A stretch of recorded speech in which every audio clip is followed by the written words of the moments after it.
And for more on this, we're now delighted to be joined over the telephone by our guest for the afternoon, Dr. Ayman Ghoneim, our economic and legal expert. Dr. Ayman, good afternoon to you, sir. Good afternoon to you, madam.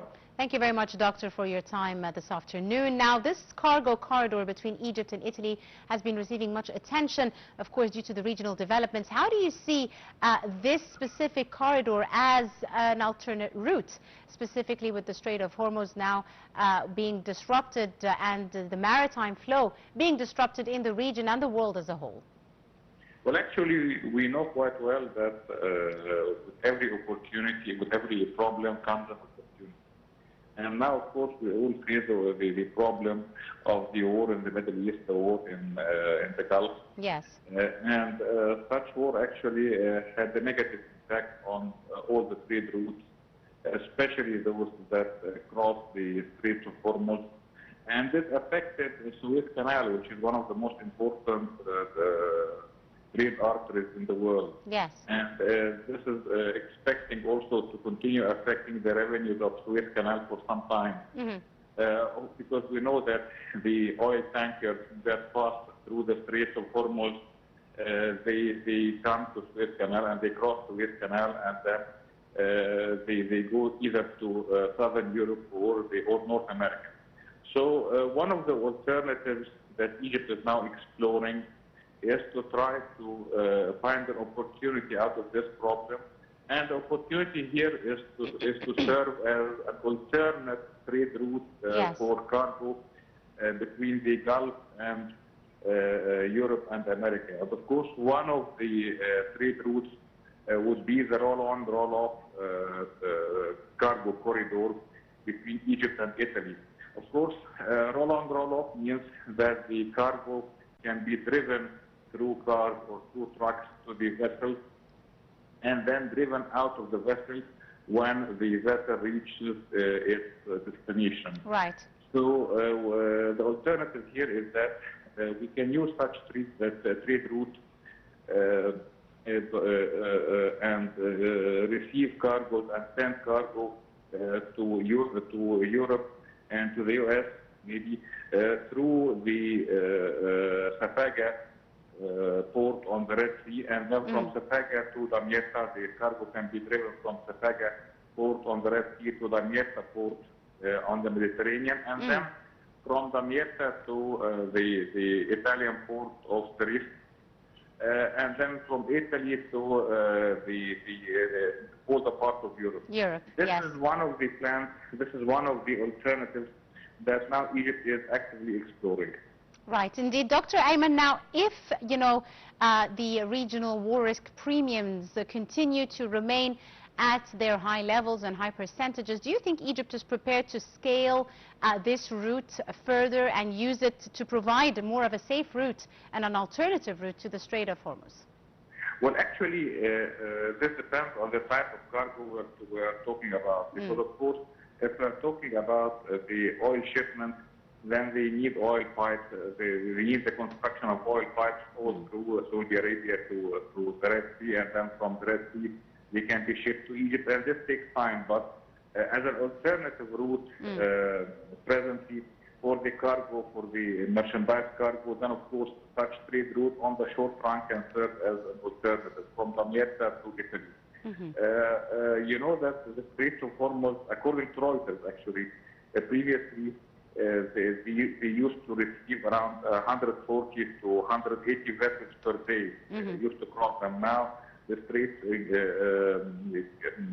only 5 to 7 vessels per day are crossing, according to Reuters. And such a disruption actually is creating a lot of backlog for the shipments and for the cargo shipments, for the merchandise in the Gulf. And that's why they are looking for such alternative trade routes. Yes, absolutely right. In another topic, Dr. Ayman, Egypt has been identified by the Afrexim Bank as being on the front line, of course, of the current, Gulf-related crisis, being affected due to the geography as well as the energy dependencies. Now, the bank recently arranged a $2 billion syndicated loan involving 31 global financial institutions. Tell me, sir, how does this high level, what does this rather high level of international oversubscription, if you may, signal about the global investor confidence in African multilateral institutions, in your opinion, sir? Well, actually, Egypt is now getting the fruits of its wise economic diplomacy that started since 2014, since President Fattah al-Sisi was elected for the presidency. The Egyptian economic diplomacy has been trying to build strong and stable and also balanced relationships between different parties, between different global powers, and with different international and regional financial institutions, including, of course, the African Development Bank and the African Export-Import Bank. That's one thing. And second, the present chaos or the present tumult in the Middle East, it shows quite well that Egypt is the island of stability and security in the whole region. Yes, absolutely. And actually, this is one of the assets of Egypt: its stability, its security, its the strength of its army, and the coherence of its people.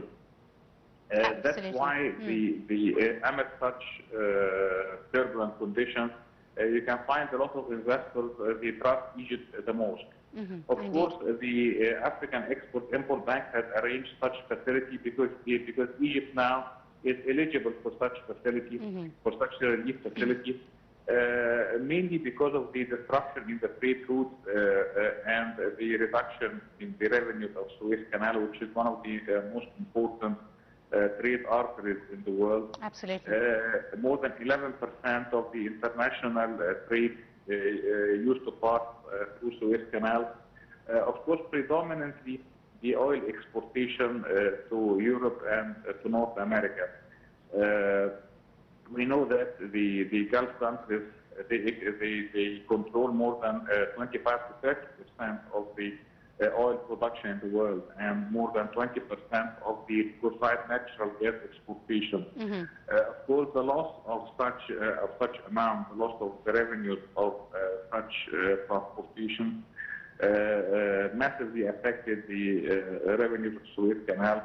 And of course, this would impact the Egyptian economy. Of course, we're trying to withstand such a problem, and we're trying to build resilience, and we're trying to look for different... To mitigate, the results. We're trying to look for different alternatives, as you said, to mitigate the effect of such problems.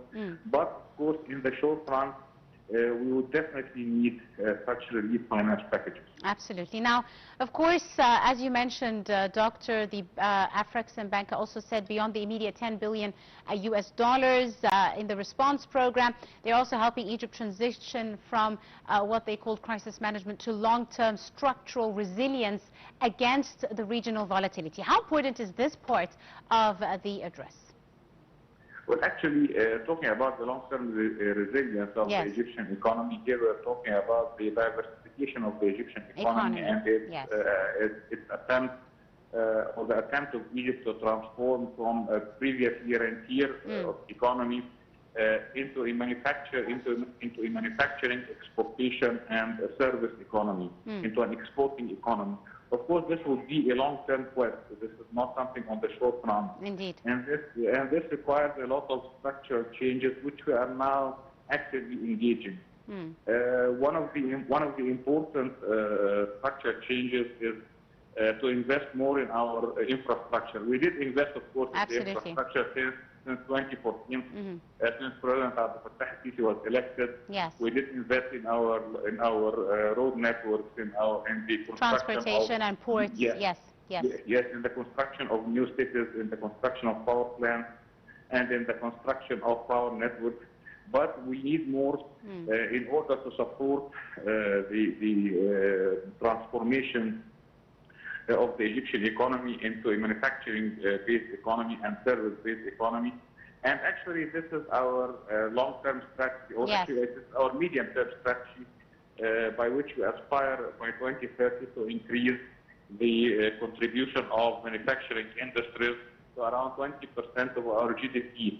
In doing so, we need to cooperate with different international financial organizations, including, of course, our regional financial institutions like the Afrexim Bank and the African Development Bank.